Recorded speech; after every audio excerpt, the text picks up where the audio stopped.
volbank regters het in die Noord-Gautengse Hooggeregshof argumente aangehoor vir en teen die gebruik van Afrikaans as onderrigtaal by die Universiteit van Pretoria. Die universiteit het hulle taalbeleid aangepas sodat Engels die hoofmedium van onderrig is. AfriForum en Solidariteit sê, hulle wil nie hê Afrikaans moet die enigste amptelike onderrigtaal wees nie, maar dat dit tot talle studente se voordeel sal strek indien dit wel aangebied word. Die grondwet beskerm moedertaalonderrig waar dit redelik moontlik en prakties haalbaar is. In die geval is dit eenvoudig so. Afrikaans word al lankal geïntroduseer op die Universiteit van Pretoria.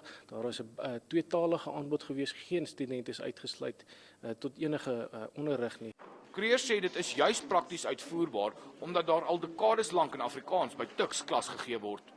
Die universiteit se regsverteenwoordiger, advokaat Gilbert Marcus, SC, sê die nuwe taalbeleid wil die onreg van die verlede regstel, iets wat volgens die grondwet vereis word. Marcus sê die besluit is geneem sodat daar nie slegs een groep studente is wat spesiale behandeling bo ander kry nie.